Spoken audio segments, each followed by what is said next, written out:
Yeah, I think you're still in love with the other podcast, and you can't let go. So Erik and I are playing out some dramatic tension. Are we? Romantic tension. We could play that out, Erik. Oh, we do that all the time. Two men struggle for survival in the infected remains of a diseased universe. The green slime. A battle in space against faceless beings. A cosmic nightmare that sends you into the incredible, berserk world of green slime. Welcome, everybody, to Midnight Cinema, your deep dive into horror movies, sci-fi films, cult classics, new and old. Warning, everybody, there are spoilers ahead. I am Art Hennessy in San Diego, California. And I'm Erik Rodenheiser in Salem, Massachusetts, and I'm talking like a guy's guy. I'm a man's man. Well, Erik, I know that they sent you. They sent me, Art, to do this podcast because you couldn't do it. Erik, I am in charge of this podcast when it's on the air. You do lots of stuff when it's off the air, but this is my podcast when we are on the air. Well, you might be right, but I think you're still in love with the other podcast, and you can't let go. So Erik and I are playing out some dramatic tension. Are we doing? Because there is some dramatic tension, we promise you, in the movie that we are talking about this week. Or should I say dramatic tension with a question mark, Erik? I'm not sure. Dramatic tension? Romantic tension? We could play that out, Erik. Oh, we do that all the time. Okay. You and I well, this week, Erik, we are talking about...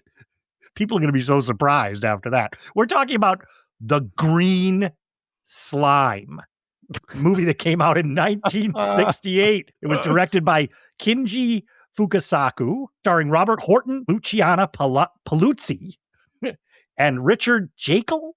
Everybody listening is going, oh, yeah, these people. I can't wait. They're like, oh, my God, I can't wait till we got to a Robert Horton movie. So, Erik, this is, I just want to say for the listeners, maybe some people haven't been tuning in. What Erik and I do is we invite you into our Midnight Cinema here every week, and we screen a movie for you. We tell you this movie and our thoughts on it as we go along. And if you want to follow along with us, you can reach us at midnightcinemapod.com. You can check us out on any of the streaming platforms, Spotify, Apple Podcasts, YouTube. And we're out there, Erik. Well, we're out there. Yeah.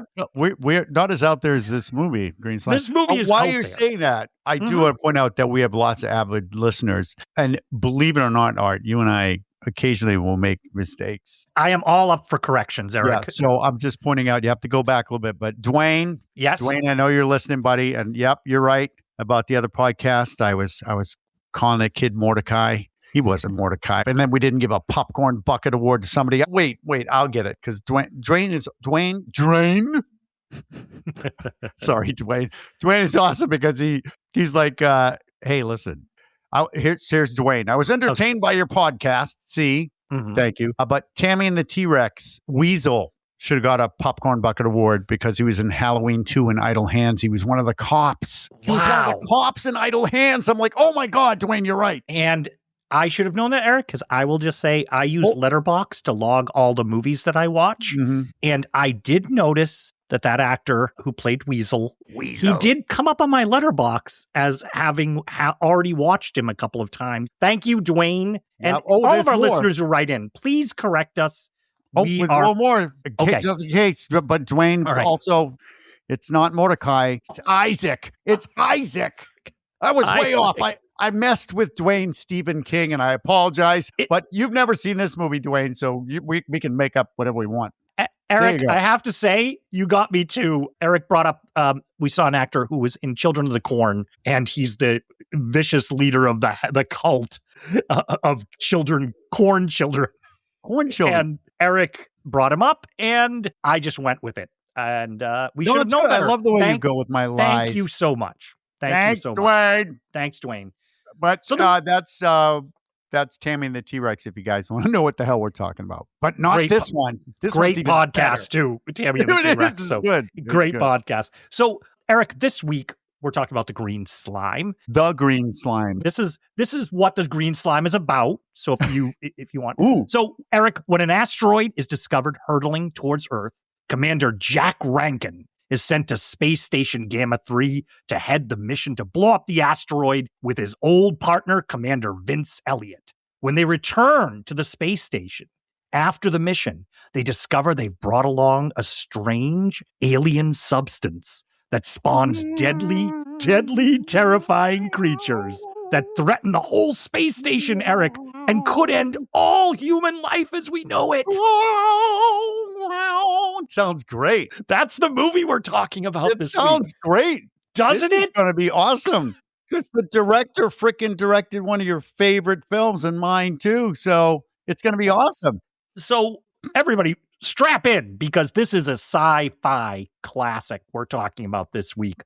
And you're going to see Eric and I like to point out things where we're like, did that later director see this movie? Because there are a lot of things in this movie that I'm like, wait a minute, that pops up in a later science fiction movie. So you know what? You steal from the best. Like this is the best movie. And the best, though, I will say, Kinji Fukasaku, I hope I'm pronouncing that correctly. Dwayne can correct us, or any listeners can correct us. Maybe. But he was a director known for a lot of those back in the 50s. You got into the 60s. You got a lot of the Godzilla movies, big creature kaiju movies, monster movies. Yeah, he was known for, is it Toei Studios, Eric, that used to put out all of those movies? And I love that you think I'm smart, so I'm going to say yes. Yes, Art, it was Toei Studios. Yeah. Right, and MGM. I think what they were saying is maybe there's money out there for these things. Things seem to do well internationally. They actually went in and produced this. This is an MGM film. Metro-Goldwyn-Mayer, the lion at the beginning, Eric, produced this movie with the Japanese studio. And this was strange. This was all filmed in Japan. Everything we see in this movie is filmed in Japan. And there is not an Asian actor to be seen in this entire movie. One. None. No. And if I had seen the green slime when I was younger, like if I saw it on Creature Double Feature, I would have. I'm shocked that I didn't see it because I would have been over the moon. But I do want to point out the poster. Come on. But the poster says the green slime are coming. Mm-hmm. Is that right? Wouldn't it be the green slime is coming? The green slime are coming. All of the green slime, not just the one. And the hottest girl in the world is going to be featured with lasers and tight pants. Eric, that's something that a lot of sci-fi does all the time. They put the hot woman in all the battle gear and shooting, and then you see the movie or you read the novel when you're younger and you're like, oh, they're not the ones shooting the rifles and things like that. No, it's very Barbarella, but without Barbarella. Speaking of very Barbarella. There's a connection here. Oh, no. That's right. But anyways, they made this movie in Japan, co-produced, and they put it together. Interestingly, one of the creators of Batman, the comic book Batman, is a writer. No way, because Yes. I have related Batman stuff in the podcast. Okay, good. But he's one of the creators of the original Batman. Is the writer on this. So, so let's get started, Eric, because there's a lot. We do a lot here. This could be a 10-hour podcast, but we're going to try to make it short. I wonder if we should say to everybody, maybe just to remind everybody, about 5 months to 6 months before this movie came out, 2001, A Space Odyssey came out. So imagine everybody, audiences, you're going into our theater to watch this, but audiences back then had seen 2001, A Space Odyssey, and then they were going into this movie. So we start, Eric, in space. We start with a planet and a space station floating and something off in the background. Really thrilling, beautiful shots of space. I agree. I said, this is promising. I'm ready for this. Here we go. Here we go. Oh, wait. Yes. Well, it's Space Station Gamma 3 floating up there. It's circular. It's giant. It's giant. A giant miniature. you're already like, oh, is that a Yeah. The kid's scale toy? is off in this movie. The It's a little miniatures off. don't. I think that using miniature models is just such an art form, and people can do it really well. And I just think there's something about the scale in this movie that they're never quite hitting it right. You're always confused. But that's what about I love. I love it already. I'm like, okay, here we go. Miniature. You're in. I love it. Yep. The whole thing is lit up with one light bulb inside. You know it. So this space station Gamma 3 is communicating down to an even straight, like if we thought the space station model was a little sus, the Space Command Center, UNSC to us, Eric, because you and I are in the Space Command. That building looks like, I mean, that looks like something listeners should know. Erik goes all out creating a nice Christmas village during Christmas time that he puts together in his living room. Better, Erik. Yours is way better than what this model looks like. Well, for the maybe Space except Command. for the scale of the people, but that's not I have no control over that. But anyways, I keep thinking that like Rodin's going to fly by like, or Godzilla's foot's going to step on it, right? Yeah. But I do have to say the command center looks like a 60s James Bond set. It looks like that. The set, yes. The set inside. Guys and buttons and commotion and okay. computers. I want to get this out of the way because otherwly I'll talk about it throughout the whole podcast. Eric. Yeah. How many extras are in this movie? Oh my God. Everybody was an extra in 7 you said? 68. Well, they're filming it probably 67, yeah. Every single white guy in Japan is in this movie. What we're talking about, everybody, is the Space Command Center is like multi-levels with like all sorts of screens, and it's teeming with people. Teeming. Everywhere. That's a good word, Art. You nailed it. That's it. People everywhere. And then we did you notice this, Erik?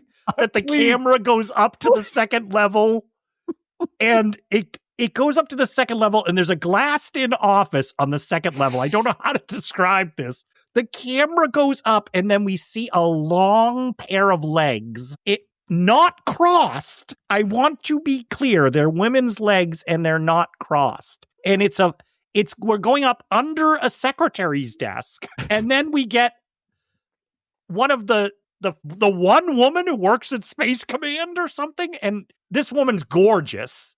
And everybody's wearing, was it orange or gray or something? Yes. And she's the only person who's like not in a uniform. And I felt the same way. Like the director got caught up in the moment because I was like, whoa, where you going? And then he's like, no, it's okay. I'm just kidding, everybody. Yeah. It's just weird. I'm glad you noticed that.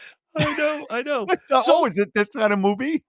So we should get on with it. What happens is, so she's sort of in the head office, and she's handing off some forms. She gets up out of her desk. She's handing them off to the head of or the director of the Space Command, and he starts going like, well, it's boring around here. Nothing ever happens. Well, Art, it's the same old garbage. But an alarm goes off, Erik, and what they find is they have to pull it up on the monitors. Because there is something coming, Erik, and it is a giant meatball is coming towards the monitor. We got to stop doing podcasts together because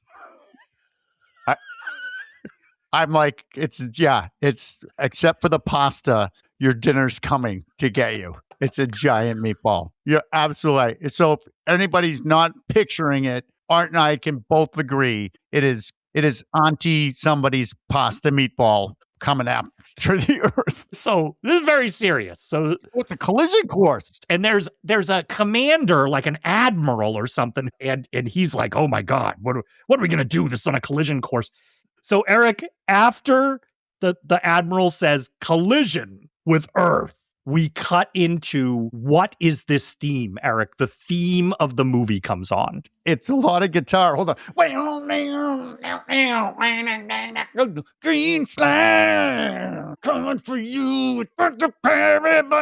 You probably know all the words. You're gonna die of the green slime. Cut to computer, cut to people, cut to everyone. Wow, action, busy. So when you said you were in on the opening models, I was in here. I was like, this is fantastic. It's such a dichotomy between what you've been watching. Erik, you brought up Barbarella earlier. This is the guy who did this theme is the guy who did the music in Barbarella. Oh, but Barbarella's entrance is a little more, it's like, Barbarella, psychedelic. Yeah, but same people involved. In those themes, but it's rocking out, and it's very, very mysterious that it's on this soundtrack. It's also just going over. It keeps cutting to shots of people pressing buttons and looking at monitors and things like that.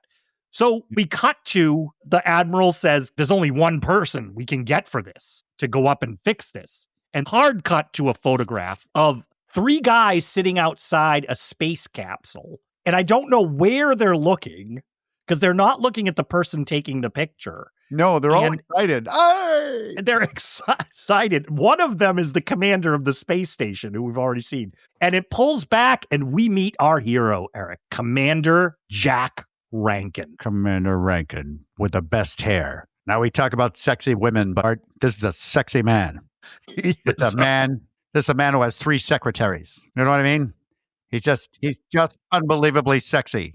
Like 48-year-old or 45-year-old sexy. Yes, leathery skin. Looks like he probably smoked since he was 14. He's drinking whiskey and slapping ladies on the butt inappropriately. That's what he's doing. This is the actor Robert Horton. Just as a note, he was in a lot of westerns, things like that. Like big ones would have been like Shenandoah Valley, things like that. I could picture him with a hat. Yeah, he's he's a western guy. Sexy dude. And what I love is he goes, the other commander goes, "Oh, I'm still putting on a little weight," and he goes, Rankin goes, "So I see." Yeah, he doesn't say. Lines like this where I'm like, did somebody write that? So I see. Rankin is a dick. He's like, well, I mean, the guy called it out. He's like, "Hey, putting on weight." Yeah, I know. I can look at you, you chubby, you tubbalard. So basically, just got a huge stick up his ass. But this is a guy you want for the job, Erik. Well, yeah, because that asteroid, what's the asteroid called? Brigada. Flora. Oh, I thought it was called Pina Colada. Yeah, but no, asteroid of Flora coming to Earth. It's coming to buds and watch out. I told you you made it too big, mama. Leave me alone. Eat it. Yeah, Flora. It's Flora. Flora, yes. So that's coming, and it said, Erik, 10 hours. It's like, shoot. They don't have much time at all, and the only man for the job is Commander Jack Rankin. Now, Jack Rankin's like, so I guess I'm going up. He's like, I'm afraid you're going to have to volunteer. So is Rankin retired? Yeah, he's coming out of retirement. He's coming out of retirement. Yeah, it's like John Wick. Mm-hmm. And can I just point out, we haven't pointed out a lot of John Wick, Erik. Well, John Wick comes out of retirement, He does come out of retirement. Yeah. But he's not his attitude. Rankin's attitude is as if somebody killed his dog. I have to say. My God. He's probably divorced. Right. But I have to point out, we usually point out wallpaper. There's no wallpaper to be found, but this takes place in the future. And the frickin' paneling in this office is killing me. Are they in a trailer? And the clock on the wall? I'm like, oh my God, 60s for sure. Oh. But he has a rival, Commander Elliot. So they talk about him for a little bit. Yeah, because Elliot, he was apparently, they're talking kind of vague about it at this point of the mission. Yeah. But Elliot seems to be that person who was in the picture. So in that picture, we see it was Jack Rankin, the guy we just met, the admiral here who's come in, the head of Space Command, and then Vince Elliott, who's now the commander of Space Station Gamma 3, which Rankin is going to have to go to to launch this mission. And the chances of returning are slim. But I'll give you a thumbs up. Give you a Rankin thumbs up. That's his thing, the Rankin thumbs up. That's his thing. And here's what I love is you get a shot of the frickin' miniature again in space. The little floating spaceship, it goes, it's like a little... It's on a string, like they slid it on a string. It's like going down. And here's where I want to point out that because this entire movie has got to be dubbed, is that they forgot about other sounds. So for the most part, there's no sounds in the movie. I will say there's parts of 2001 that are like that too when they're in space. You know what I mean? There's like space, no sound. But everywhere else. So he docks up at Gamma 3 in the most phallic docking station I've ever seen. I left that out on purpose because I said, no, I'm just seeing things. But absolutely, that's a sex scene. Oh, yeah. It's all. Which also oh, my God. Which also sort of occurs in 2001. So I think space was turning people on in the 60s. I guess. It's like, ooh. It'd be awesome if instead of like as it's entering, you can hear like, oh. So Rankin is arriving, Eric, and Commander Vince. I'm going to call him Vince. Oh, you are? Yeah. All right, go ahead. We're calling him what, Elliot?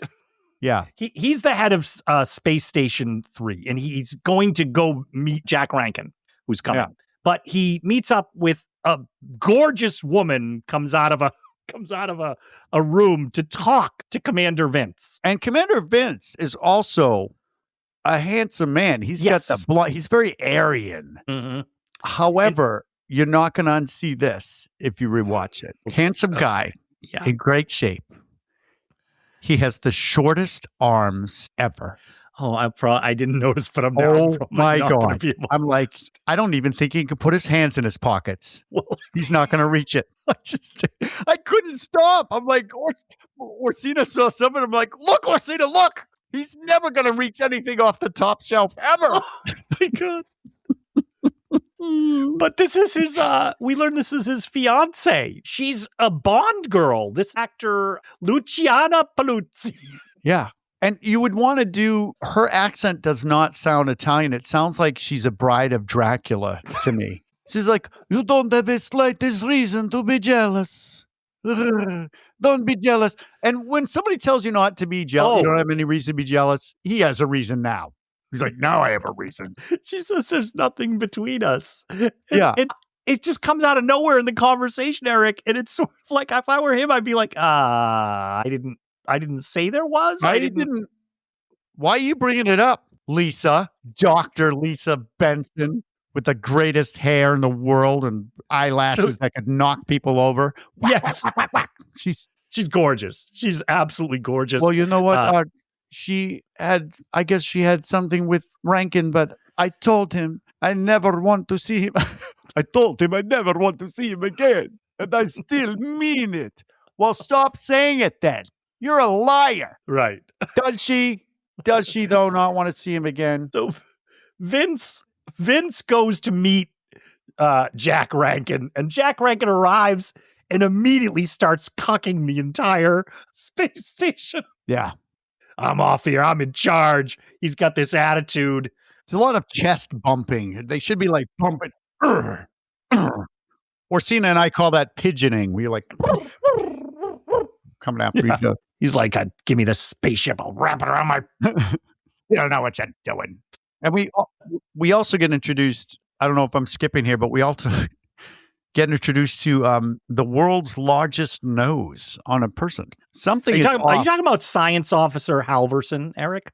Yes. Is that his name? Yeah. I just call him Science Officer. Science Officer. He looks like he works part-time for the mafia. That's what he looks like. He's like, I'm a science officer today, but I'm going to go throw somebody in a trunk when we get back down to Earth. It does look like that. But he's also reminds me of, even just in his outfit, I'm like, oh, it's Ash from the Alien ship. Oh. It's like, he even has an outfit like Ash has on the Nostromo and Alien.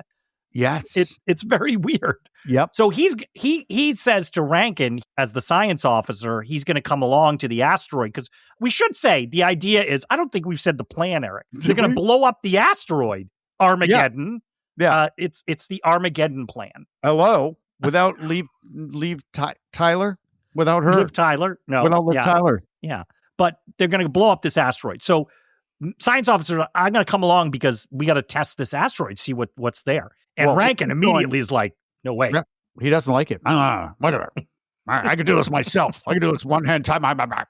And Elliot's like, well, I'm going. His girlfriend just told him earlier, she's like, you're not going, are you? He's like, no, I won't go, honey. Yeah. So we're immediately getting that there's this whole thing between Vince and Rankin that they're just competing. And I think Vince is just failing every moment in his life at competing with Rankin. Yeah. That's the problem. Well, it's the arms. Yeah. He can't do it, Erik. He sacrifices beautiful eyes for his arms. All right. So, did you notice that they're all going, right? So they're all going. They're going to take a bunch other people with them. But did you notice that when they're going to leave, every single person in that command center is drinking coffee out of the same teacup? Did you notice that? Erik, they're all drinking at the same time. In my notes, so they're down at the Space Command. That's down at Space Command. Down on Earth. It's down on Earth. Yeah, down on Earth. And what Erik's talking about is everybody in a scene. Like we said, there's 100 extras. And there's another thing everybody should know. Just whenever Erik and I say Space Command or they're around the monitors, I want you to picture, if you haven't seen this movie, they try to cram 37 people at looking at the monitor in the screen. I couldn't unsee it every time. And you can see that they've practiced leaning in, like blocking this scene so that we have every face visible. And you can see people try to adjust themselves to get to the right position so that we can see everybody. But in this particular one, yes. And in this particular one, yes, they all have coffee. And Erik, did you notice right next to the control panel, there is a coffee bar with swizzle sticks. It's a full coffee bar. It's the Japanese director. He's like, you Americans like coffee, right? They're like, yeah, I guess. Yeah, I get. All right, everybody's going to be drinking coffee out of these. Well, that looks like a teacup, though. No, that's all we have. It's really small. Yeah, it's so tiny. They are. One sip, it's gone. And then we're back on the Gamma. Is it Gamma? What's the spaceship called? The spaceship is Gamma 3, yes. All right. Well, if we're back on Gamma 3, they're getting ready to leave. Mm-hmm. And then you would probably love this shot, this weird crookedy zoom on our love interest. And she showed up after all. Yes. But it's just to see them off. What? Dr. Lisa.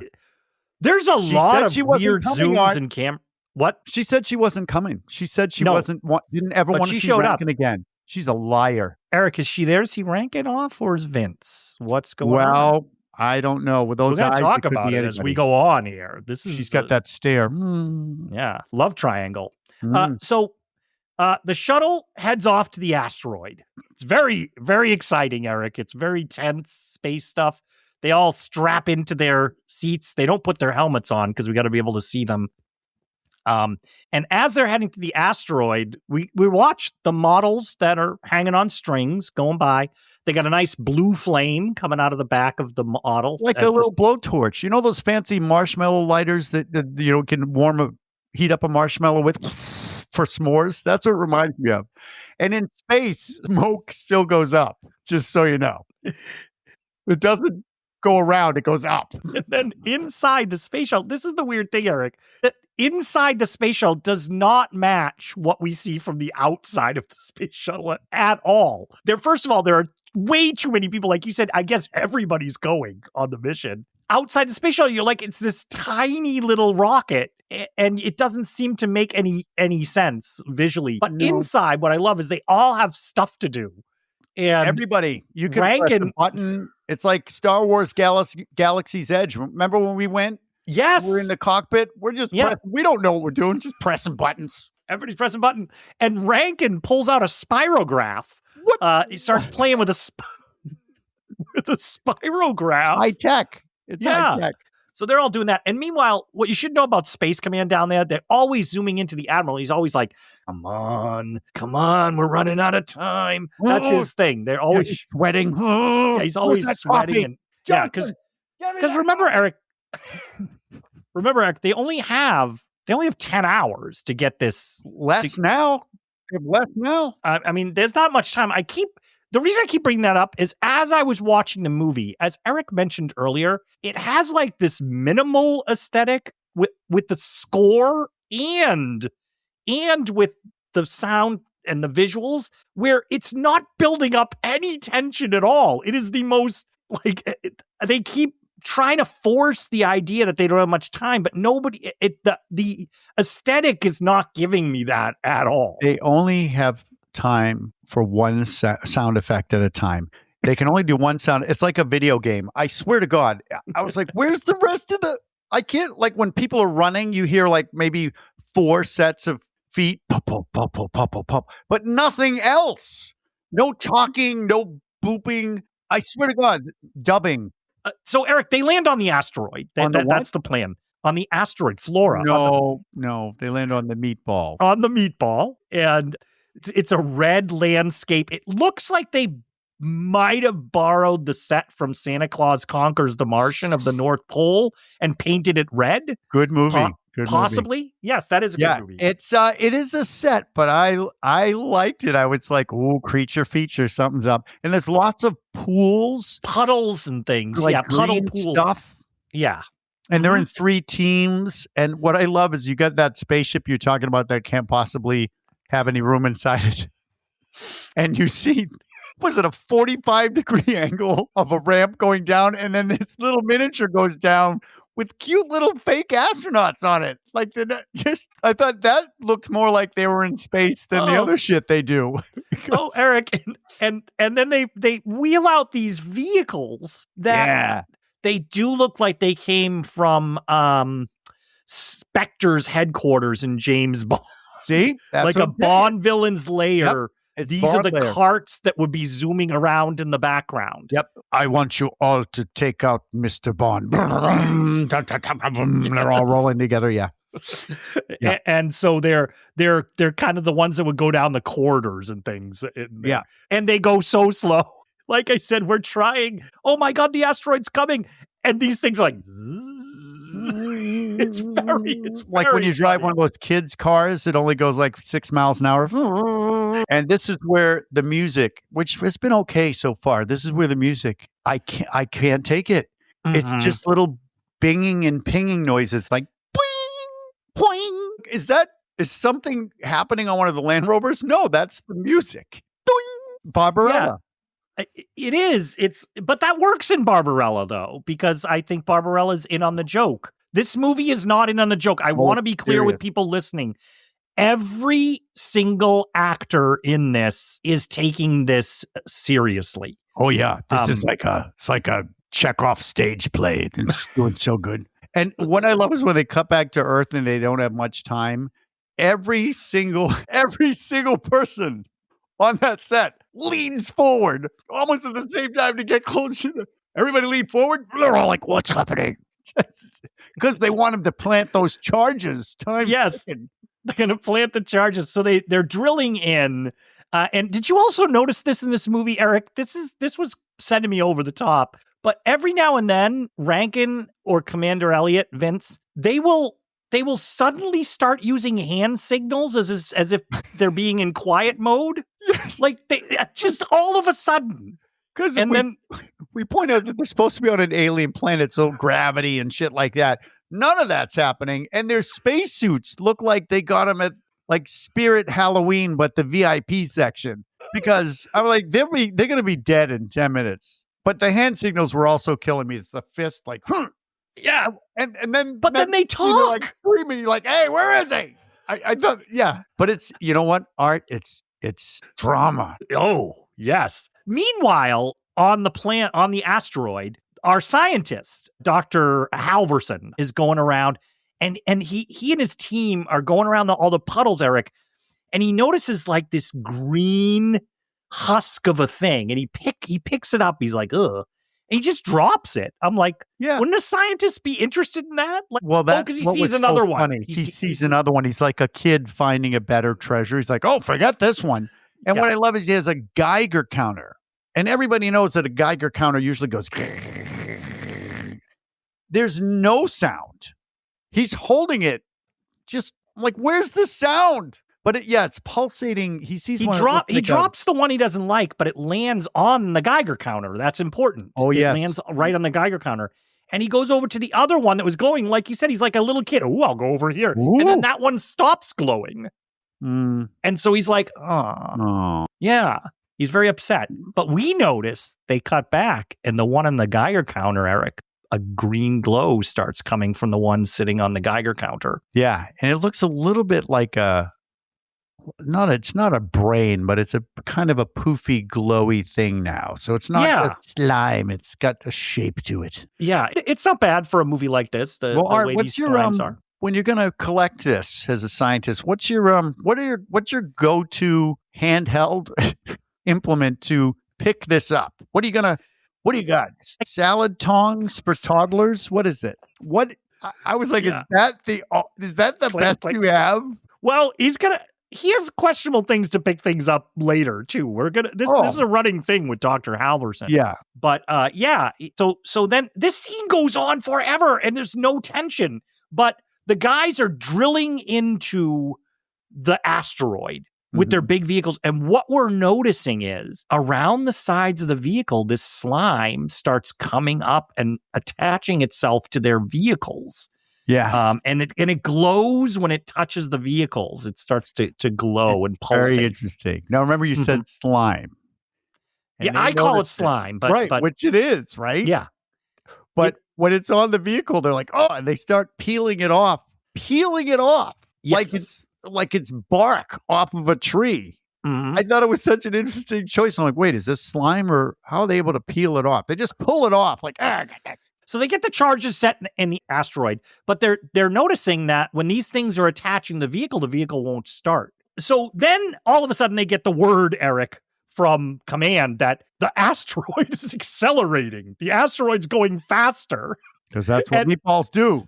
So they got to hurry up. So Rankin, of course, is like, all right, get this all suited up, get in here. But Dr. Halverson isn't back yet. And we see Vince is like, hey, whoa. We got to wait for Dr. Halverson. He's like, you can't leave him here. And he goes, you made this mistake once before. Ooh. Backstory. Yeah, something alluding to something that happened to them. And what I love is that the scientist comes back all excited like a kid. And Rankin's like, fuck that shit. And he breaks the... He's like, get out of here. Yeah, because Halverson has the slimy thing in a cat carrier type of... like, it looks like a cat would go in it, but it's clear. Yeah, Rankin just breaks it. But when he breaks it, some of the slime, we zoom in, it attaches itself to the leg of the pant leg of one of the people who's there, one of the space people. The scientist. I believe. The scientist, yeah. It attaches to the leg. So they get back on the ship. They got to get back. And of course, the asteroid's blowing up. So they're like, we gotta go faster. And the pilot is gingerly moving the throttle. Just a little. And Rankin gets out of his chair and he goes up and he rams the throttle forward. And it sends Rankin back, breaks his arm or something. His arm, his spacesuit, that spacesuit gets his wrist. Cut pretty quickly. But what I love is he's like, we gotta go faster, and everybody else is acting in the chairs like, oh, we can't. They're G-forces. They can't get out of the chair. He's not a G-force. He doesn't give a shit about the doctor, especially Erik, who you love, is like, it looks like he's. I think I have a still of that. It's crazy. It's nuts. So then they got to activate a shield because the asteroid's going to blow up. So Rankin, our tough guy, muscles his way through the G-forces up to the front and hits because the pilot can't even reach the switch. And Rankin gets the shield on, so they get shielded. And everybody's like, yay! And they get back to big celebration area. Everybody's there. How many people work on this space station? How many people are there? Everybody works there. And I love the way when like, hooray, they did it. And the commander, somebody gives him a handkerchief to wipe his face. He's like, oh, thanks. Oh, jeez. But the space station too. The space station is just as populated as the command center on Earth. Erik, we have space stations here in regular life. There's like 3 people on them up in. This is a huge space station.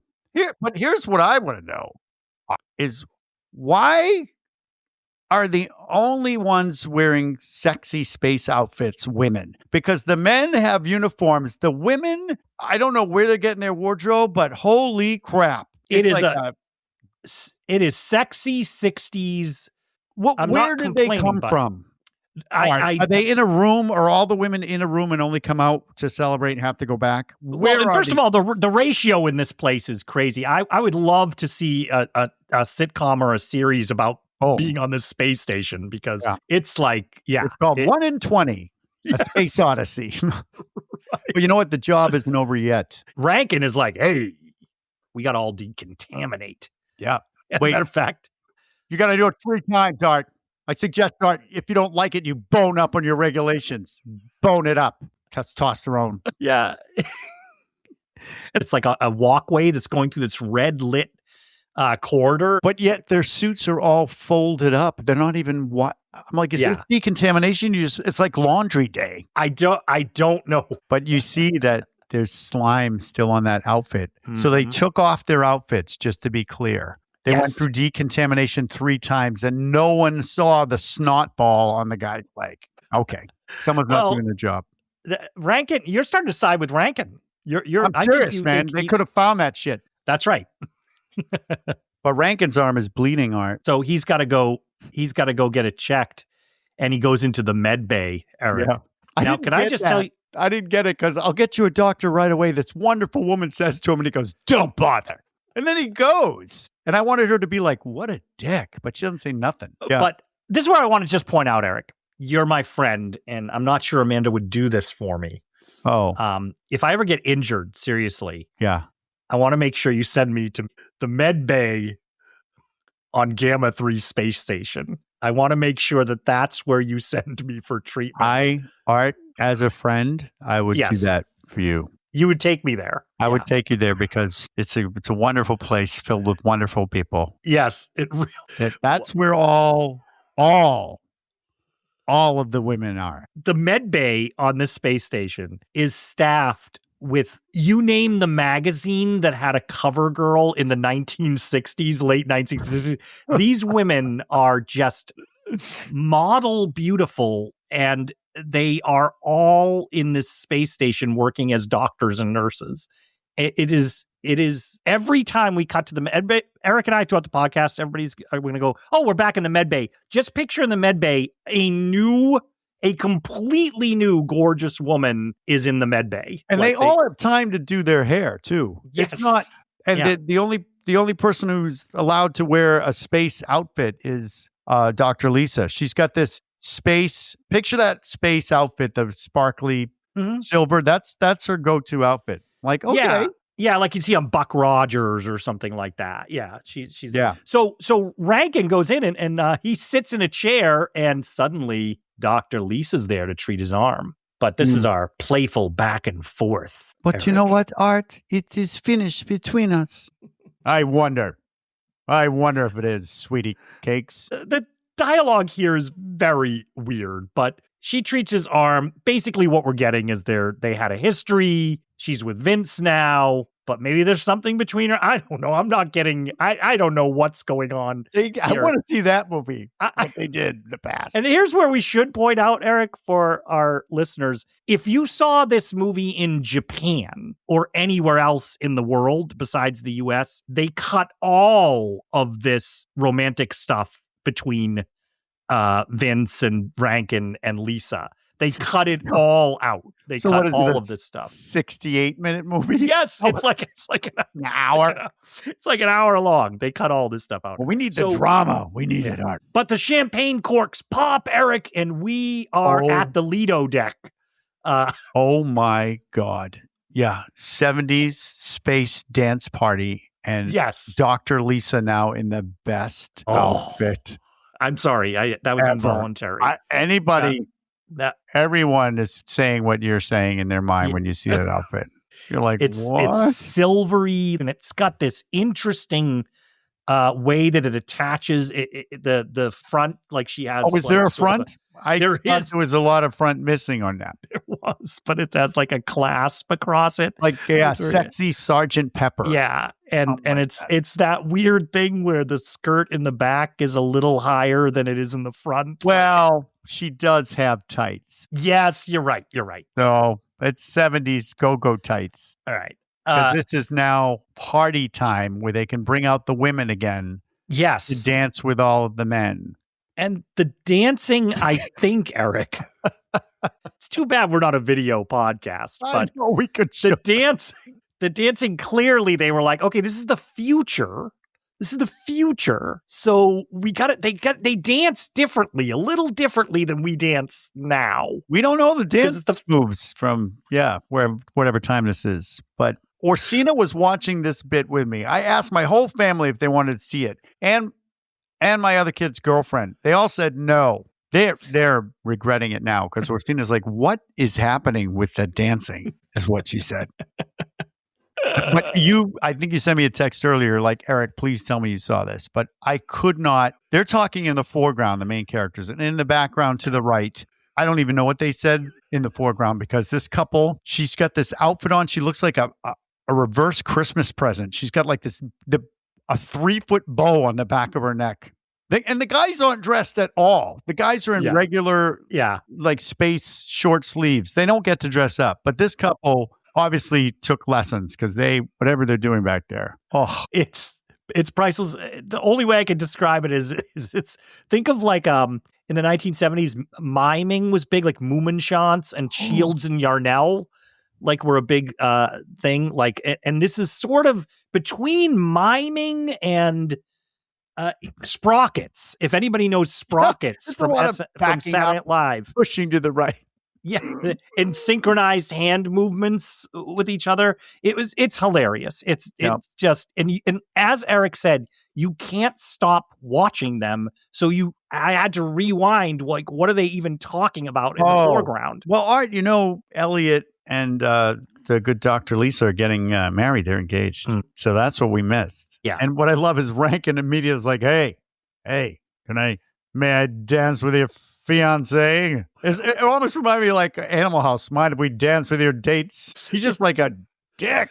Yeah, he takes it. And then they show this shot as they go up of Vince sitting at the table and he looks so pathetic. Well, you know why, Art? Yeah.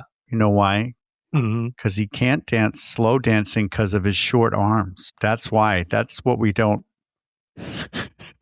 He's like, if I could only reach her shoulders, he can't do it. Oh, my God. They're having the little tete-a-tete. Meanwhile, while this is going on, Eric, we cut to the decontamination room. And we see that slime that was on that jacket is expanding. It's foaming. Yes. And it's like the stuff you put in your tub when you're a little kid and you want to change the color. Yeah. That's what it is. And it sort of becomes this green, quartzy, pulsating thing with a light behind it. Is that what it really? I was going to say, Eric, like okay. Let's. Do we want to just call it out? Like. What does it look like, Eric? It looks like if somebody's having a problem. It's a green pair of testicles. It's when you get that, whatever you call that problem, when your testicles grow the size of a beach ball. That's what it looks like. I'm like, this is the dick and balls of the monster growing first. Yeah. But we're seeing that. So that's the contamination room. Cut back. Rankin and Lisa are dancing, and we're getting the backstory now. Oh, it's important. They tell us that apparently Rankin reported Vince for something, and it went on his permanent record. And what we find out is Vince sacrificed 10 men to save one. Yeah. And so to Rankin, that makes him unfit to be an officer. Like he cares too much about people. That's right. And she's like, I don't care about you. And he's like, you're lying. You love me. You love me, sweetheart. No kiss though. No kiss. But Elliot's right there. No, with her eyes. It's very confused to me where she is in this movie. But also, Eric, can I just ask you, watching this movie, especially my second time through watching it, I was like, movie seems to want us to be on Rankin's. Like Rankin is the hero. So Rankin is like sacrificing lives, caring about people. He seems like you would think that Rankin's going to learn throughout the movie to have a little bit more. But I think that's not what this movie is going to tell us, right? No, it's probably not. I think... Okay. You got to realize sometimes you got to make the hard choices, Art. Look at me talking like him. Sometimes, Art, you got to make the hard choices. And you're lying, Art. You love me. But Eric, what? Enough of this love triangle, because back in the contamination room, one of the science workers goes over. He hears something strange. A little alarmer's going off. He opens up a cupboard or a door, and he goes, ah! It's a big, bright light on his face. He is milking this guy. I hope he got a credit because he did a great job. He lifts up the bottom where the decontamination stuff is. He lifts it up and doesn't bother to wait for it to go up all the way. He looks under it like an idiot. They're all like 11-year-old boys on this thing. What I love is he sticks out his tongue when he does it too. He's like, so alarm goes off. Everybody goes down there, including Dr. Lisa, Vince, Rankin. They all head down there. Here's the doctor. And there he is. And the guy we just saw his clothes are all shredded and burned. And Dr. Lisa's like, he's been electrocuted. He's dead. Just in case we didn't know. Yeah, but it's so funny. You're right. It looks like one of those movies where their clothing gets ripped inappropriately. Yeah. So he's burned, but he's not. Mm-hmm. Yeah. And they also see the green slime is there, but it's like a husk. It's like what the Dr. Halvorson found on the planet, like those husks where it's not glowing. Mm-hmm. Mm-hmm. But deflated balls. Oh, but Eric, sorry, elephantitis. That's what I was saying. On top of it, Eric, this is also where the score suddenly that's been so. It goes dun dun dun. Well, we have to know that that's the monster. It's like Godzilla's entrance. Bah, bah, bah, bah, bah. So this kicks off. They're going searching for it or searching for whoever did this to the guy. Like, what's going on? Why are they searching the ship suddenly? I couldn't understand how they got there. But they said, oh, there's trouble. There's trouble on C block. Something's going on. Yeah. So that's why they're going to check. So they don't know that there's anything other than dried testy. But so we see workers going through the tunnels. And Eric, here's your soundtrack again. Do do do. Do do do do do do. Oh, so they're going through the tunnels, reminding me a lot of Alien. I have to say, it's a lot of pipes. Yeah, there's a lot of pipes. This movie's laying a lot of pipe too. But anyways, we see suddenly one of the workers goes by, and we haven't seen anything like this in the movie. Behind him, from between the pipes, comes a long appendage that's red. It's red, bright red, and it has like a lobster claw almost on the end of it. Widow lobster claws. And this scene was being watched by my wife, Orsina, and I almost wanted her to watch the whole thing so I could steal her funny bits. Because she's like, what is that, a little red lobster? What is that? What's going on here? Like, it's the monster. But then you do see this cool red eyeball. I was like, ooh, what's that? Yeah. Yeah, because it's very tight on it. Yeah, and then all of a sudden... Well, behind the worker, we see a POV coming up behind him, and then... well, I want to point out... Yeah? What?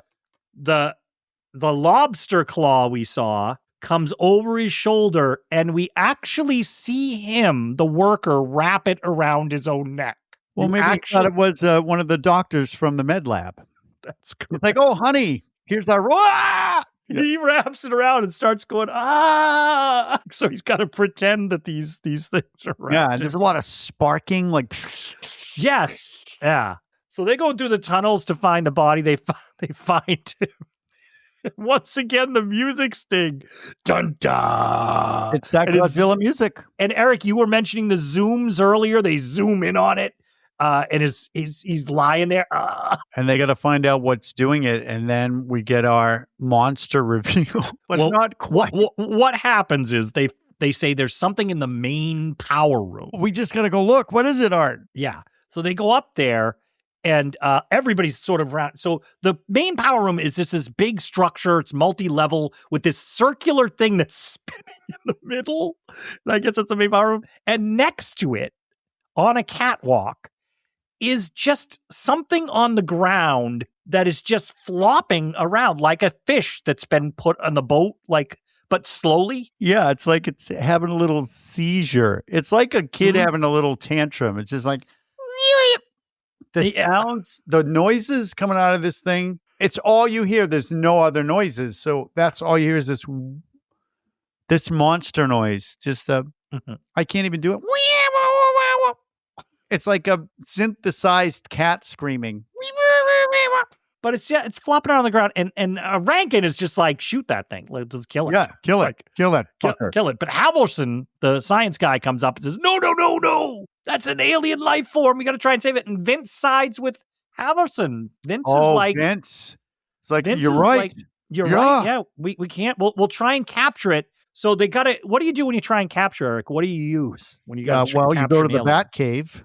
But no. You could get whatever you can think of in space, just like Batman. It's there. So if Batman's like, get my bat popsicle, it exists.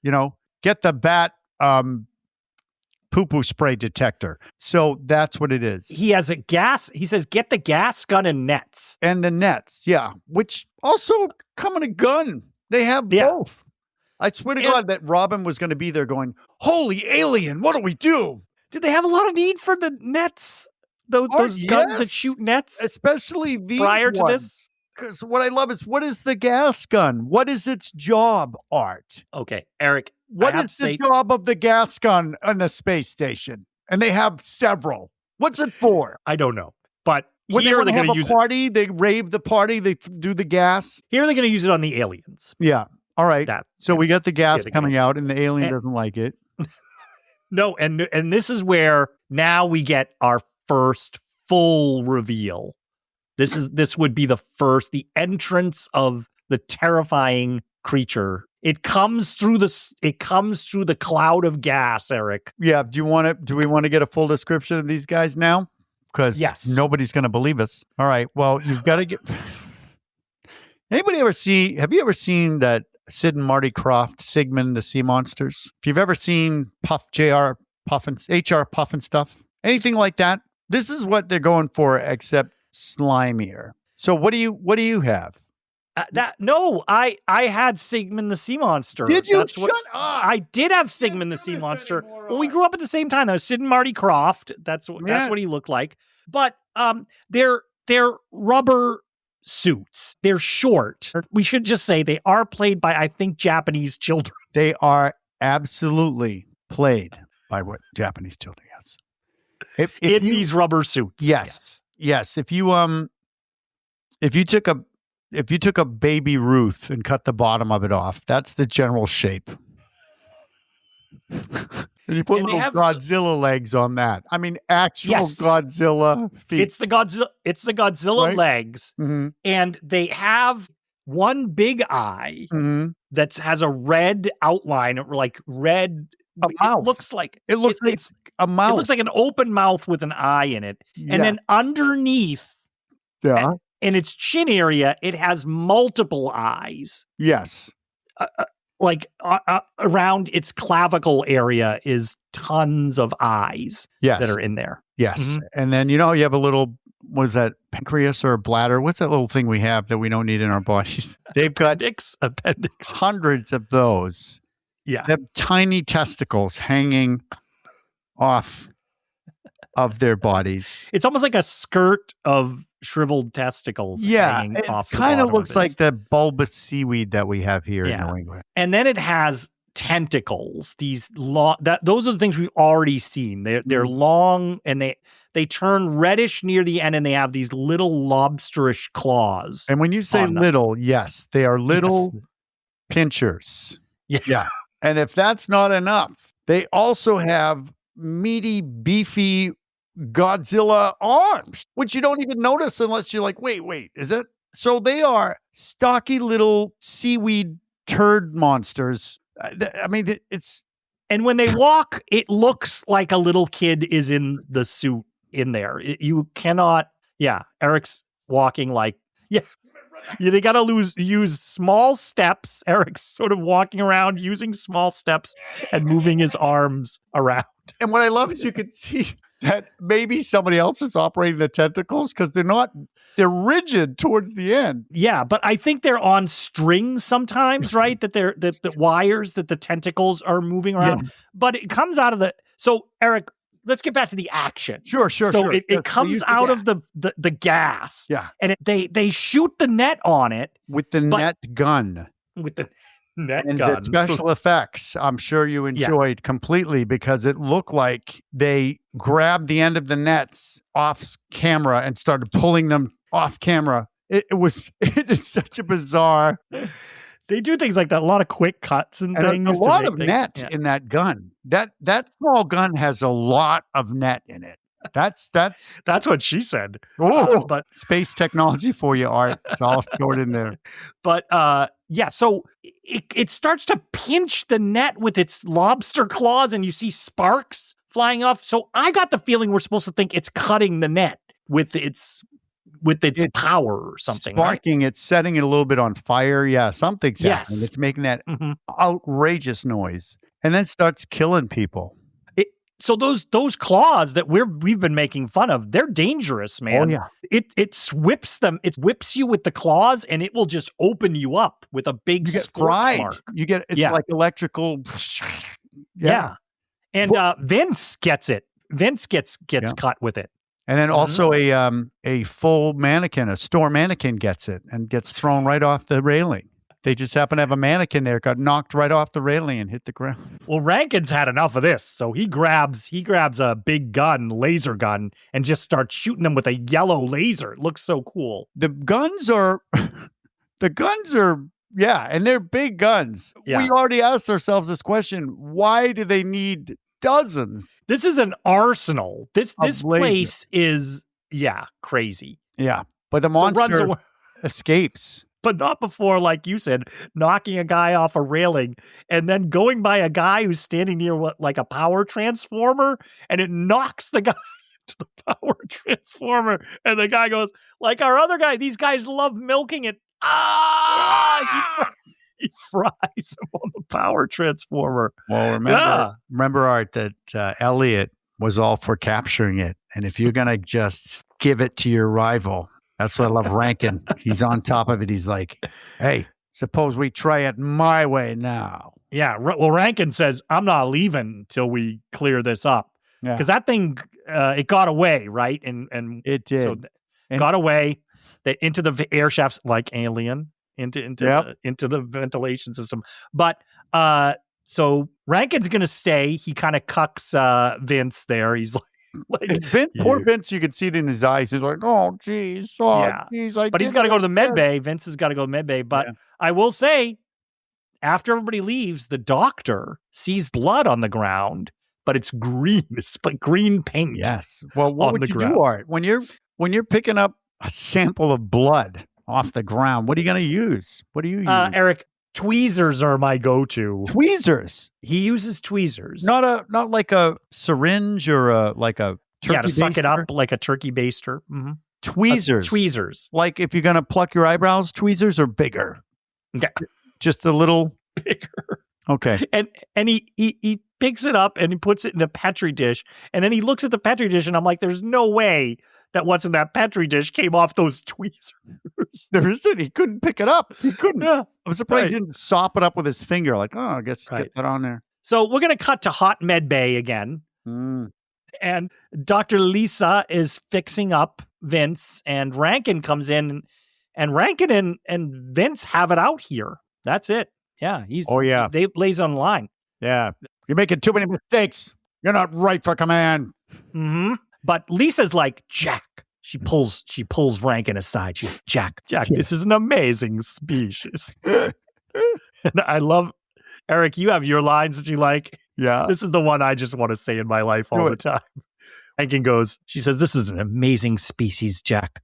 And you just want to throw it away. And he goes, tell that to the wives of the men in the morgue. Yeah. Yeah. So I want to use that line a lot. Tell that to the wives. You could use that any way you want.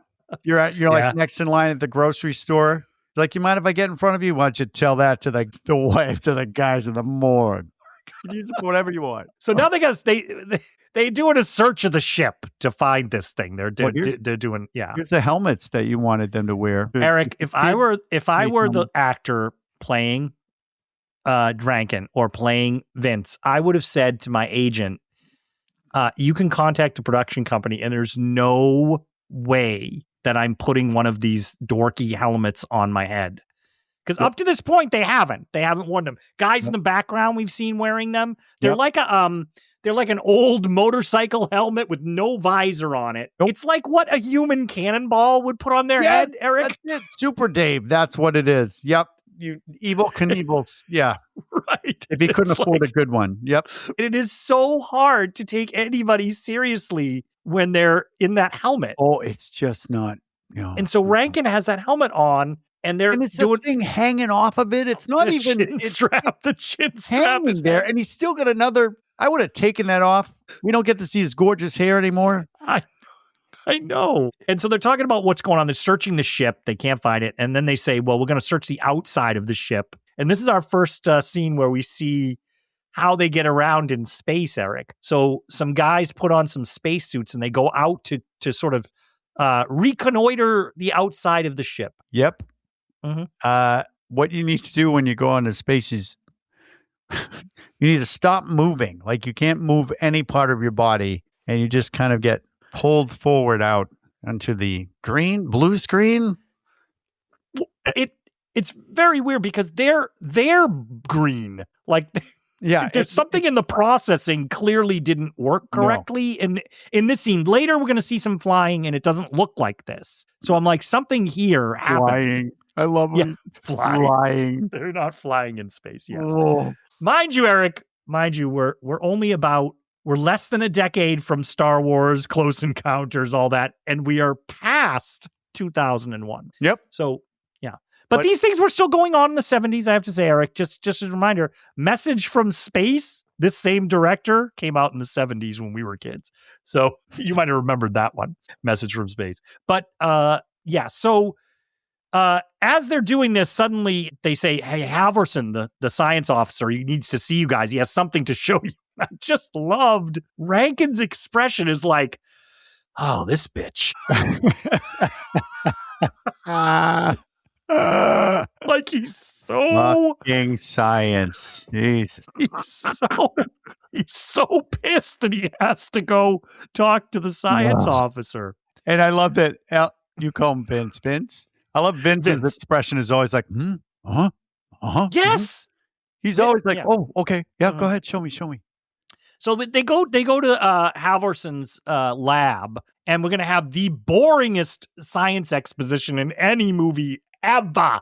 Well, the effects are so cool, Art, though. You see the green slime in the petri dish, electrocuted petri dish. Watch it expand. Yeah. Special effects. It's practical effects. Clearly somebody's underneath with a straw going like blowing bubbles as it foams up and it gets bigger. So the idea, cut to the chase, Halverson is like, hey, this is its blood, and if it gets electricity in it, it starts to multiply.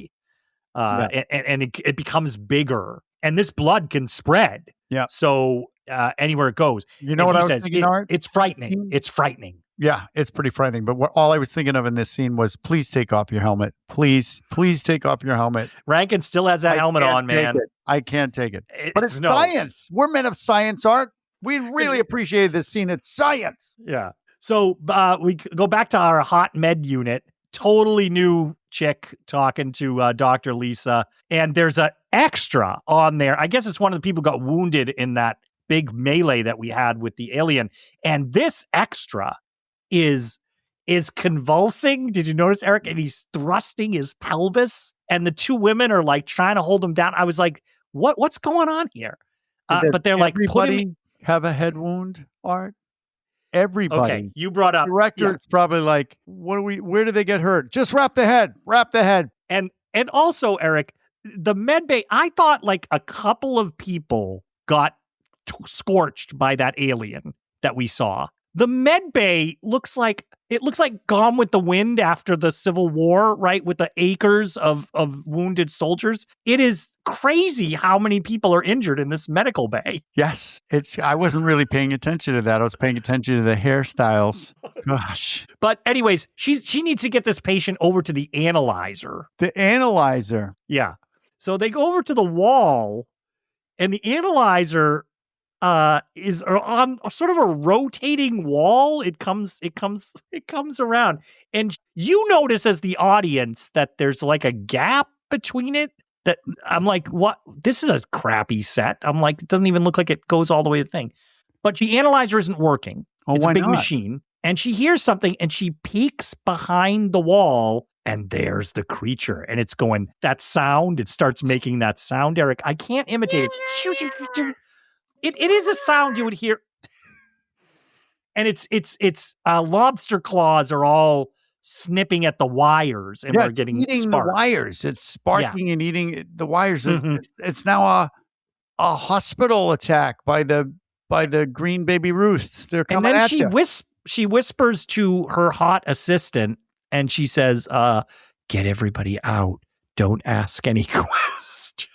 Oh, I thought I heard a whisper. I can't meet you now, but later on tonight. I misunderstood what she said. That was your, but I'm like, don't ask any questions. Like what?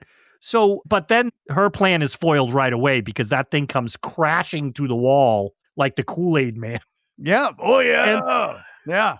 That's awesome. And mayhem in the medical bay. Just mayhem. The camera, Eric, is swinging around, zooming in and out. The extras with their head wounds. All of them with their head wounds, yes. There was one in particular that I sent you where this poor nurse has the guy in a wheelchair. Yes. And he's completely bandaged. I don't know what happened to him, Eric, but he is like the comically bandaged. Like he is head to toe bandages. He looks like the high school mummy, like one kid dressed as the mummy, but didn't bother to put any extra stuff on it. It's just bandages. And she's running, and he's trying to escape, and in the foreground are the red claws, and he's going, but his hands are just up in the air, and he seems helpless. And I'm just thinking about if this was real.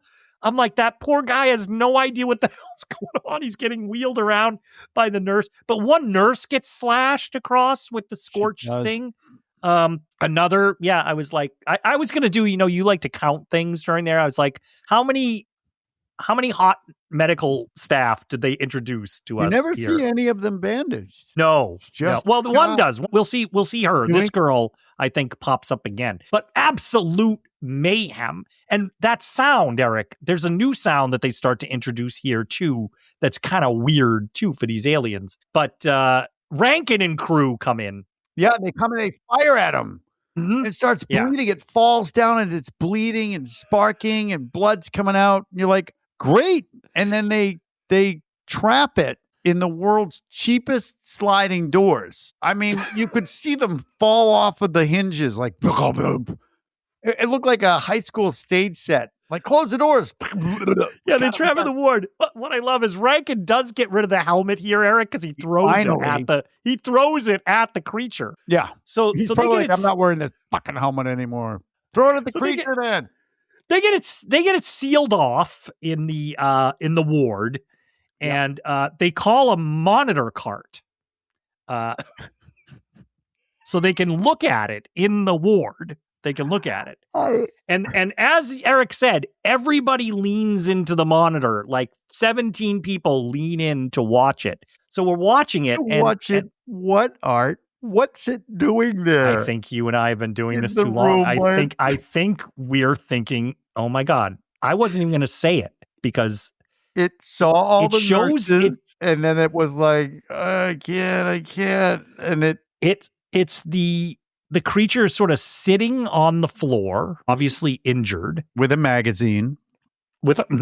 And its tentacles are kind of going around, but his hands are also like touching its crotch area, its belt area. And it looks... See, this is where you could just change the sound effect slightly, and it would be an entirely different movie. It was like, oh. And all right, I'll just read you my note, Eric, that I have. Go ahead. I said, there's a big puddle of green on the floor. They look at the creature on the monitor. It appears to be masturbating in the isolation ward. That's what I was my note. This is where we both realize that our notes are probably going to be the same from now on, because I'm like, people are looking away from the monitor. They're like, anybody want a coffee? I'm going to just go away from the monitor here. Now, I will give them this. The scientists, what I love is whenever people are watching monitors here, they have to all have expressions and, clearly. And then also they have to say things like, oh, what's that?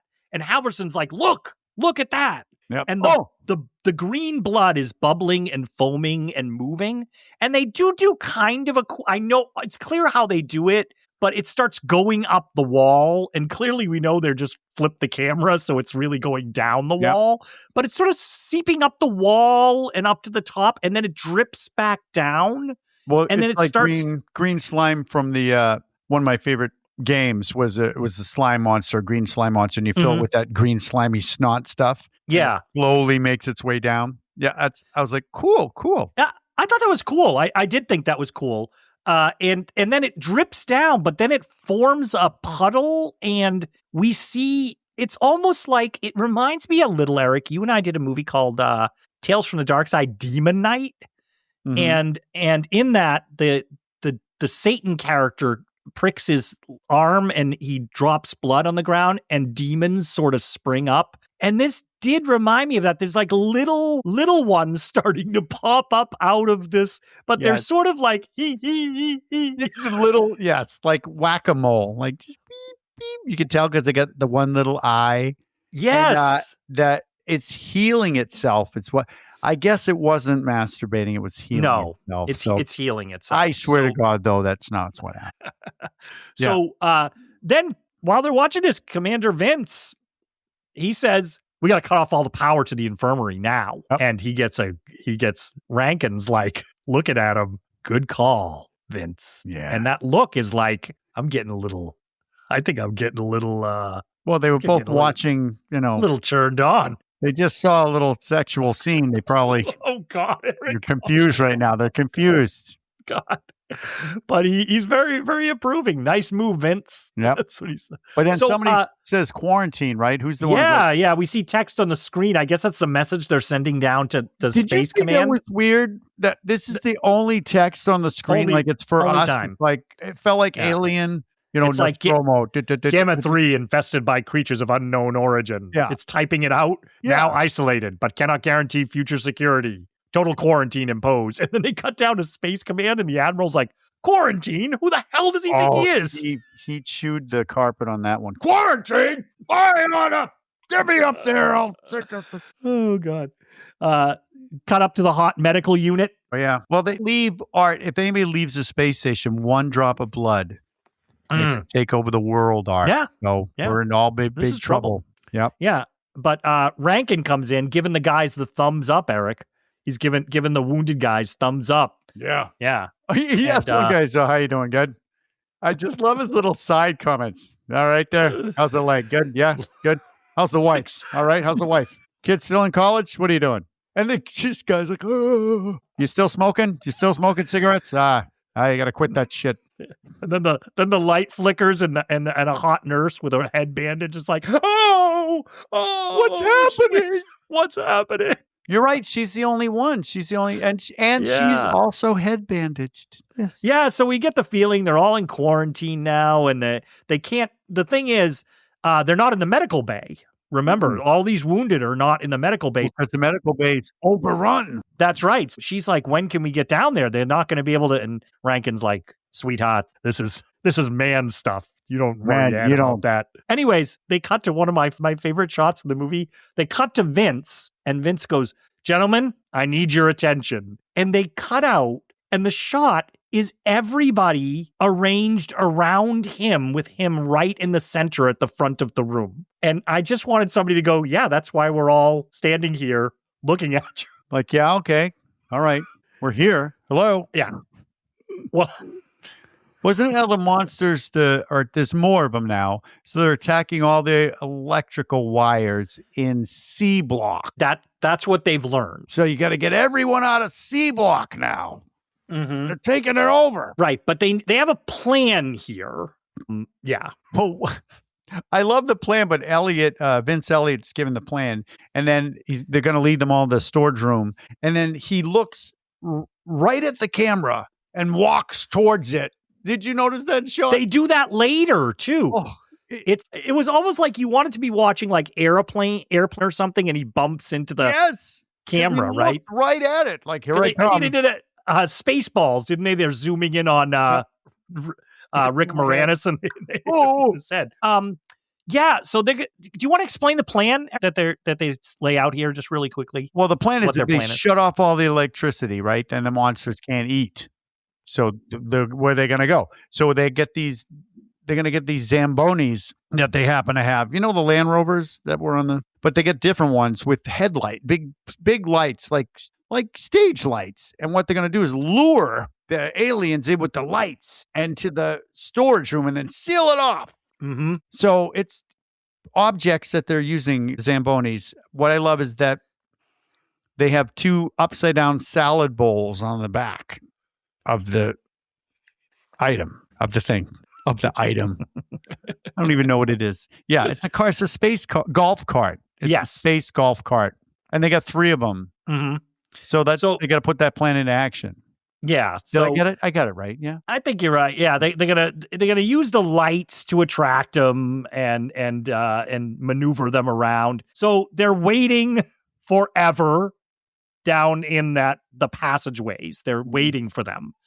And then they come. They come and start following them down the hallway. And what I love is when they show the miniature with the lights going off in space. Like, look at these special effects. Yeah, here they come with their little Godzilla feet, different heights. They have different heights.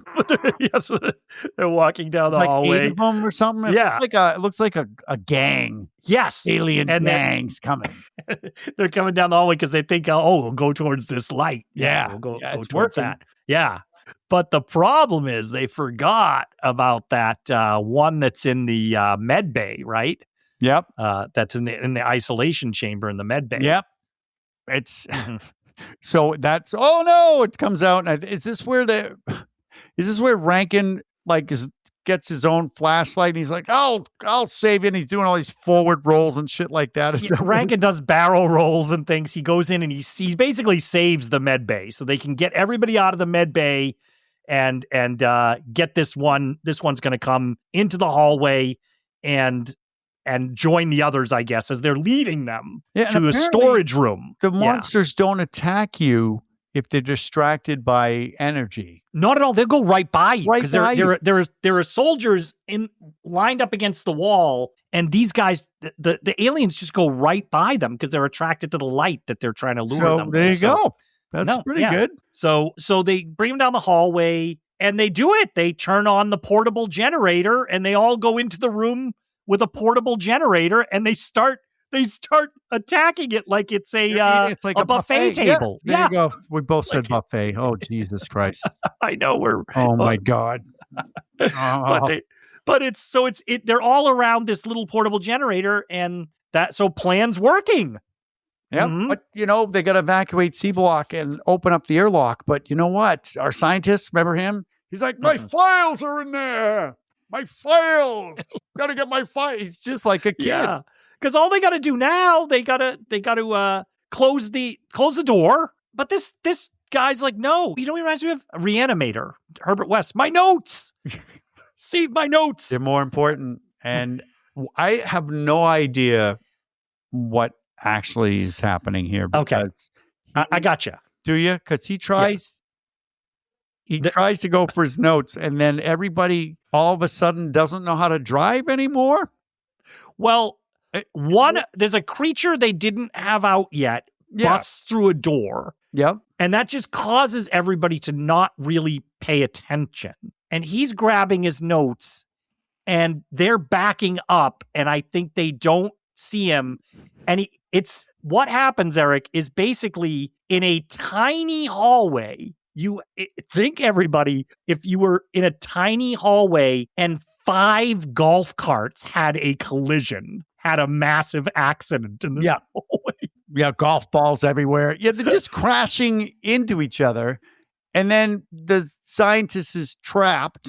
He's like, with the monsters. And what I love is they're all trying to move the one car. And my thought was like, how heavy really can this be? And they're all sweating. Like, And then this is great.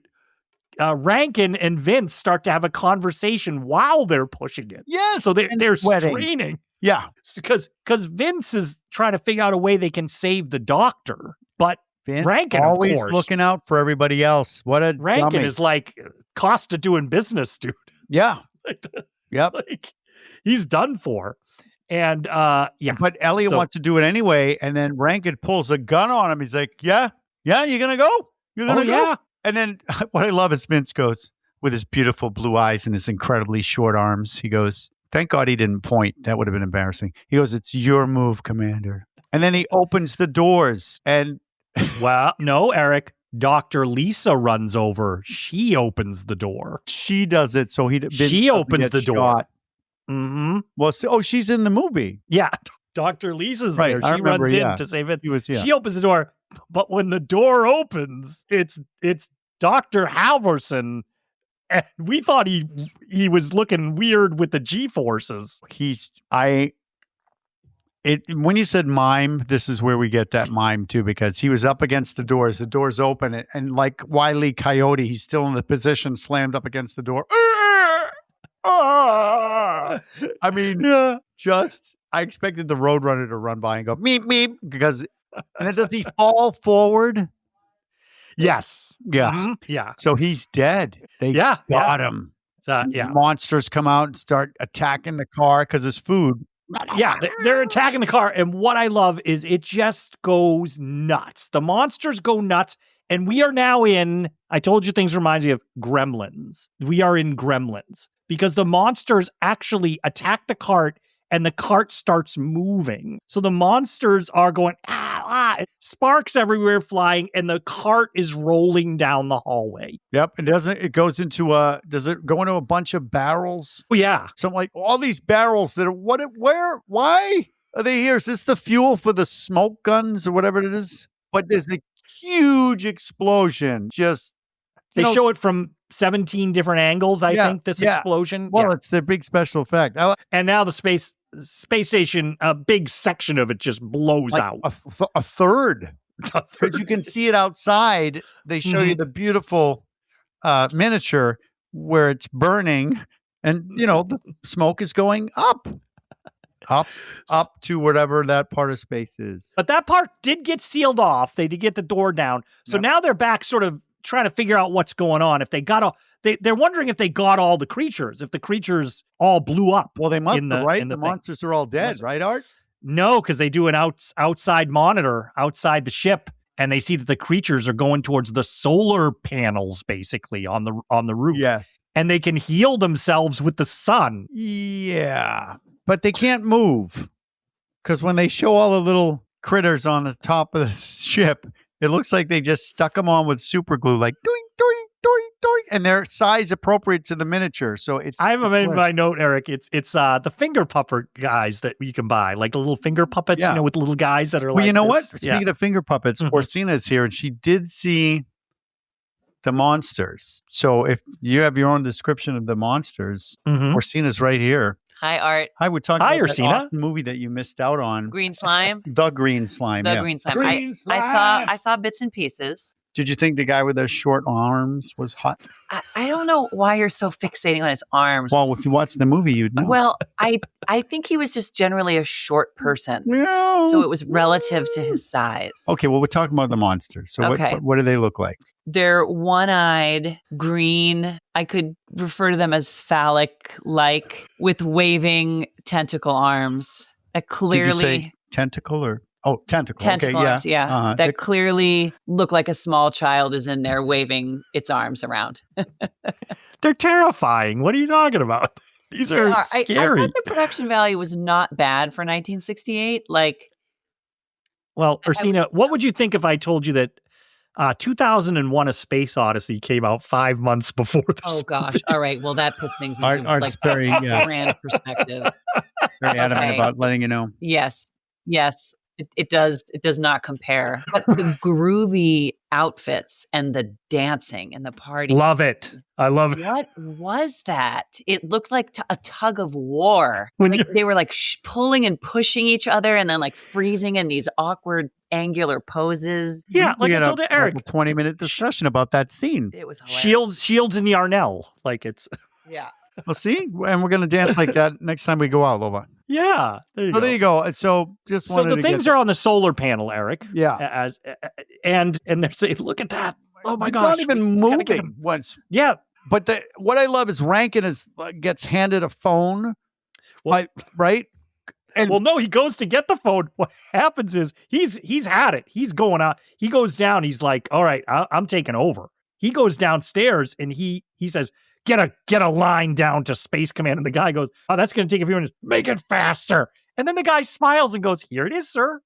But you got that right because he is the happiest guy on the ship. Like he's completely oblivious to what's going on. He's like, anything else? Do you want a coffee? We got some really small mugs if you want. Yes. So basically, Rankin calls down to Space Command and is saying on the thing, look, hey, we're wrapping this up. We're going to evacuate everybody and blow the whole space station up. And Vince is listening in the background. It's like, whoa. Like, I am still the commander of this ship. Like, you could order evacuation, but we're not blowing it up unless I get approval from I'll someplace take else. that order from him, but I won't take it from you. I mean, we're getting a lot of, they're like, escort all right, Commander Elliot. Yeah, well, Rankin's like, I'll see you, your attitude. Yeah. And I will say, he turns to the person next to him, is like, yeah, arrest this guy. Yeah. Basically. Take him out. Like, take him outside. Take him out of here. And then what ensues, Art, is the world's fastest fist fight. I swear to God, the director was poor Vince. Vince kids fighting. They don't even allow him to land a punch. He misses. You know why? You do. You know why he missed. We all know. We know why he missed up. He just stepped a little closer, but he forgot. Oh my God. So he does get hit in the face. Yeah. And so Rankin says, take him down. Make sure he gets on an evacuation shuttle. You're out of here. Yeah. But the problem,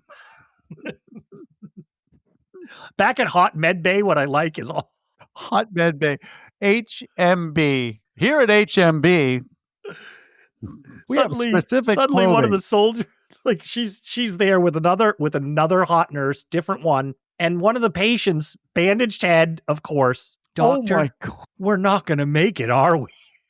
He gets his moment. It's like a soap opera right there. Oh, jeez. But it's going to be tough, though, Eric, because they try to launch the shuttles, but they have like a big hatch at the top that has to open up to let the shuttles out. Yep. And it's having some trouble. What I really love about this space station, Eric, is, did you notice they have a knob to open the roof? And the guy keeps turning the knob as if it's going to make it like this big structure with hydraulics, as if he's jimmying it open. Space I'm sorry, technology. It's space technology, Art. Remember, there was one scene where they turned another knob and a red line went like that. Right. We don't know. It's technology. So what they figured, the things are outside the hatch, so they can't open the hatch. They can't do it. They got to send a squad of guys out, like we saw earlier, Eric, to fly. I'm saying fly through the air. But Vince is down there when he's hearing all this. Vince is down there, and Vince is like, I'm going to go with that crew. He can't not. He's just so selfless. This scene reminded me, by the way, of when the guys are shooting up. There's 4 of them, I think. When they're shooting up, they have the world's smallest jetpacks. Like, they're going to last 4 minutes. And all it reminded me was the Santa Claus with, we're ELF, ELF. That's what it reminded me of. Like this little jetpacks. And Lisa's upset. She sees that Vince is going to be going out there. Dr. Lisa. Can you say Vince, don't go out there, but with her accent? Vince. What is that? Vince, don't go out there. Don't go out there, Vince. The monsters of the night.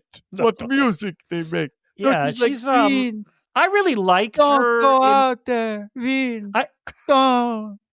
I liked her in Thunderball as a Bond girl. She was the assassin. If anybody remembers Thunderball, she was I'm going to watch it now. She was one on the motorcycle. She probably has the same hair. She does. She looks great. But they're giving a lot more dramatic stuff to do here, Eric. And so she says, Vince, don't go out there. And Vince is snapped. He's tired of being second fiddle. He's tired of being stepped on, Eric. He says, I'm tired of taking orders from you or anybody. Yeah. Like, it's almost like he's a baby. I'm the captain of the ship. It is. Let's just picture this, but it's all 11-year-old boys. Yes. I think it's the same thing. And he says to her, now you go on up there and tell your GI Boy Scout what I said. What? I know he keeps telegraphing what he really wants her to do. He's like, no, seriously, hook up with Rankin. Right? Right now. Go up there and show him your new dress. Go do it. And she has... her acting is so mysterious to me because the look on her face, I'm like, what is she communicating here when he says that? Because she's like, Vince, no, you got it all wrong. But does he? Because it's like he's saying, you're absolutely right. So, Eric, I'm sitting there thinking, is this really good acting or really bad acting? Exactly. We don't know what's going on in there. She's method or something. I can't tell. I really can't tell. I'm too busy being smoldered by her lips. She's just got the lips like, I'll lie to you and you'll believe me. So we're going to go out there and have ourselves an old-fashioned laser fight. Because these guys are going out the space fight. Now, first of all, they take off out of the airlock, Eric, like a community theater production of Peter Pan. Yes.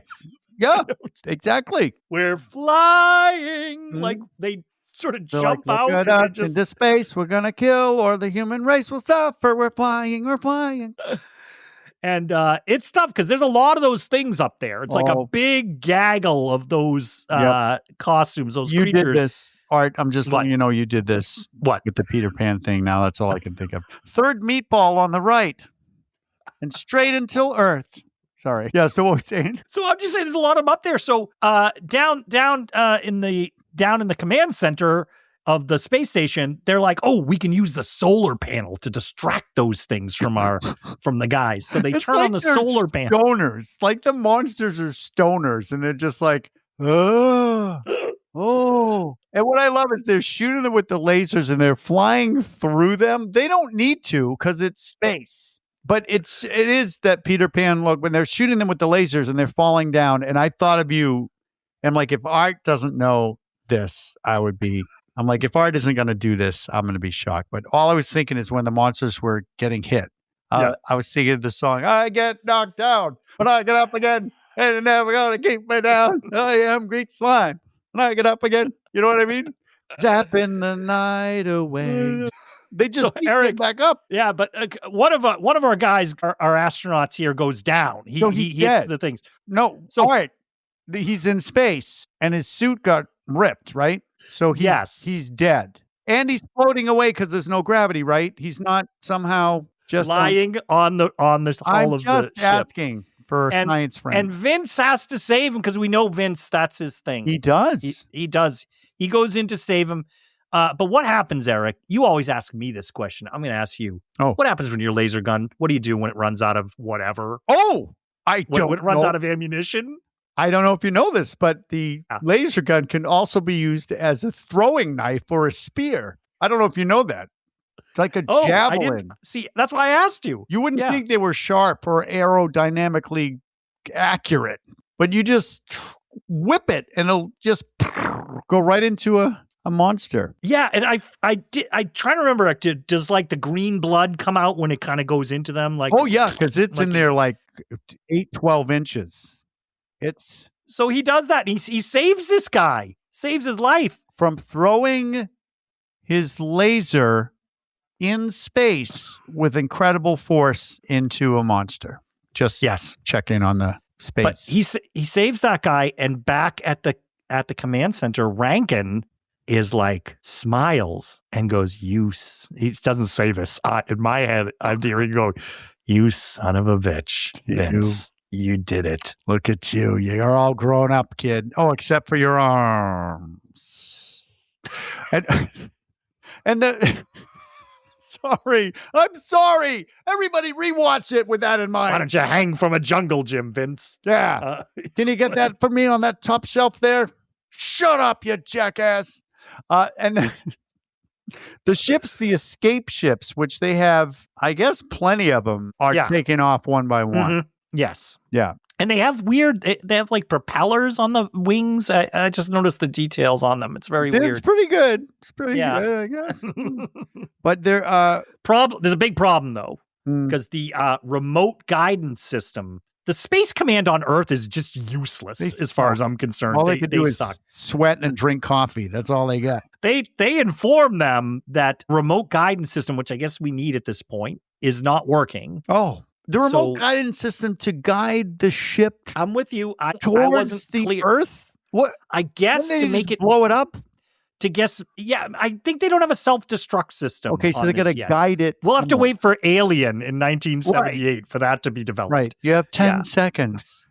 9. So it's tough because they've already sealed off the ship. So the place where the remote guidance system, is in the part of the ship where all the aliens are. Yep.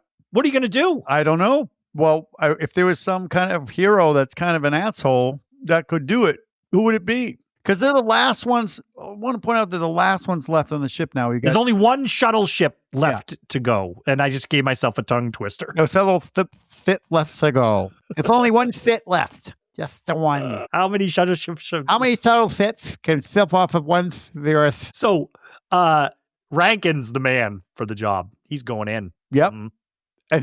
But he runs into Dr. Lisa, and she says, "Jack, why can't we leave both of us? Both of us." And I'm like, who are... All right. Right. Here's the thing, She's Eric. a pro. She's a pro. Stay away from this woman. You're going to have nothing but heartache, and you're never going to decipher what she's... I don't want to see him again. Of course you're crazy. I don't love you. Erik is batting his eyes at me while he's... She just, not even that. She just goes... She does this thing like, and he's like, "No, sweetheart, I'm going off to save mankind. I don't know what you're up to." Yeah. No kiss. No kiss. I thought there was going to be a little kiss here. No. Yeah. No kiss. So I have in my notes, what is going on? Yep. I remember the people that were in space, the little floating men. They all get sucked up they get picked up by the ship. Apparently you could just open the hatch and suck them in. We talked about scale earlier, and it's just they fly right into the ship. Yeah. And and you're thinking, can they fit in there? It's like my Dickens village. You were just talking about, can the people actually fit in the houses? And so Vince is on the shuttle ship that Dr. Lisa's on, because he saved that guy. He was bringing that guy back, and they put him into the shuttle ship. And Lisa's comes up to him, and this is so funny. It's like that bro code or bros before whatever. Bros. Vince just goes, "Where's Jack?" He's back. He's self-sacrificing with his gorgeous hair. Yeah. And I don't love him. So we cut down to Rankin is trying to get to the control room, and there are these things everywhere, and I love it because he runs out of ammo too. Well, apparently the training, the airspace Space Force training, they teach you what to do if you run out of ammo. Yeah, because he does the same thing. Like you said. Mm-hmm. Exact, and he's just as good at it because right into the he throws his weapon at the creature. Oh, but there's too many of them, Erik. Yeah, and he's done. He's gonna die. Well, he's got a big circular table, and he's doing a Three Stooges or something around it because all the things are on the other side of it, and he's going one way and then the other way. It's like the only thing between them is this massive circular desk that for some reason has compass degrees on it, but I'm not sure what's going on. It's a special table. Yeah, it's a special table. They don't have, but they're sparking and everything. Arm length to get at him, right? With those big tentacles. Wait a minute. Oh, and we think he's done for. He's dead. That's it. He's done for. And then Dr. Lisa comes in a Barbarella outfit and saves the day. See, that's what the poster is promising us. That's the poster, Erik. That'd be cool, right? She's got one sleeve ripped, like it ripped off. Yeah, it's got a little burn on it, but not enough to make it not sexy. And she comes in and she starts throwing the laser guns and sticking them into the monsters. Yes. Yeah. Jack, I'm here to rescue you.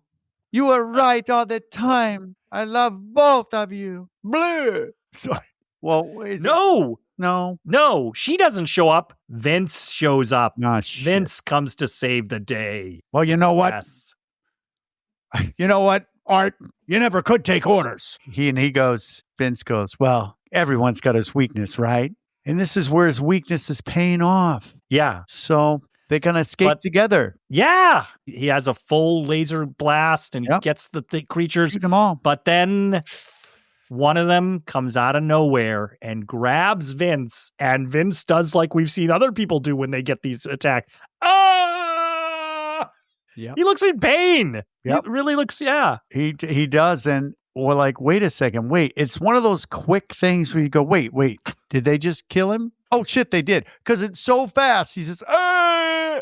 And I know you must have noticed this, but Vince Elliott is on the ground, dead. I guess that's when monsters stop attacking. They give you space. They give you morning time. Like, oh, everybody back off. Well, I think Rankin takes this was what I thought you were talking about. Oh, it is. But then he goes, you close someone's eyes when they're dead? Yes. He closes the helmet top. I'm like, you can see through it. What are you doing? I bet the actor had that idea too. He's like, hey, I got a great idea. Instead of closing his eyes, why don't I close the helmet? The director goes, yeah, sure, do that. Rankin grabs Elliot like luggage and goes out of the spaceship, carrying him, floating. He's floating through space with dead Elliot, like he's going to the airport. So I think the idea, like you said earlier, was set the controls so that this thing does a nosedive into Earth's atmosphere. And I guess that the idea is the space station's going to blow up. And it does, spectacularly. That's all the creatures are burning up. The thing's on fire. Flaming. They show a million shots of it. And then there is one really nice shot of it descending into the atmosphere and flaming out. I actually did like that shot that they show. Well, okay. Until it was a great shot of it engulfed in flames. And then it hits, I don't know if you know this, but the Earth has a force field around it. Yeah. Because it just all of a sudden stops and explodes. Oh, that, yes. And I thought, okay, they're afraid of one drop of blood will destroy the Earth. And then their idea is, let's hurtle it towards the Earth. I was confused about this as well. But I guess they thought that when it blew up earlier, but it didn't seem to kill them when it blew up on the space station earlier. So, yeah. I don't know, but they did it. And I will say they cut inside right before it blows up, and we did get it's almost like the Gremlins at the movie theater. They're all like, yeah. and then it blows up. That would have been awesome art if they all looked towards the camera with their one eye and went, oh. But yeah, we're up on the shuttle, and Rankin's come back with very sad. Lisa's there. Well, she's crying. She's crying. Apparently, so what's going on? Elliot saved the day. He did.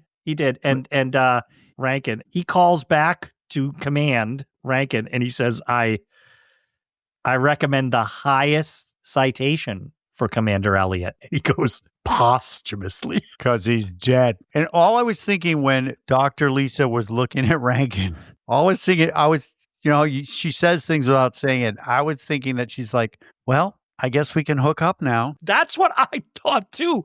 But no, he gives the thumbs up to Vince. Yep. Vince gets a thumbs up. Vince gets the thumbs up. It's the highest thing you can do. When you're Rankin, that is the best thing you can do for somebody. Thumbs up. But Vince isn't going to see it. Nope. He's dead. So Rankin sits down in his shuttle seat. Oh. And he has a whole moment where he just is looking like, oh, man, this was and then he perks up and he smiles. It's done because it's done. He's thinking, oh, wait, I'm going to get laid. That's what he was thinking. It's like, I got to get myself to Medbay. And that's, Eric, that's it. That's it? But not it, because our theme cuts in hard right there. Oh, right my there. God. To send us out. Green slam. Is this the end of all the breathing? What can it be? What's the reason? Will you believe it when you're dead? Whoa. Is it something in your head? Green slime. Is it something in your head? Wow. They're like, can you write this real quick? Yeah, sure. Just rhyme whatever. Yeah. Yeah. That's it. Green slime. We go out with the theme song, which I like. I like that they brought it back. That hard Yeah. I loved just how incongruous it is to everything else that's going on in this movie. It's pretty amazing. So that's it. Green Slime. We did it. And it's 1968, if anybody wants to check it out. I would say, if you're a fan of laughing at those types of movies that take themselves very seriously, and also if you like kaiju type of movies, Godzilla things with guys in rubber suits, you can check this out. It's not at the top of my list. I think there's a lot in it that I think you and I really enjoy watching this stuff because we pay attention to things in the background.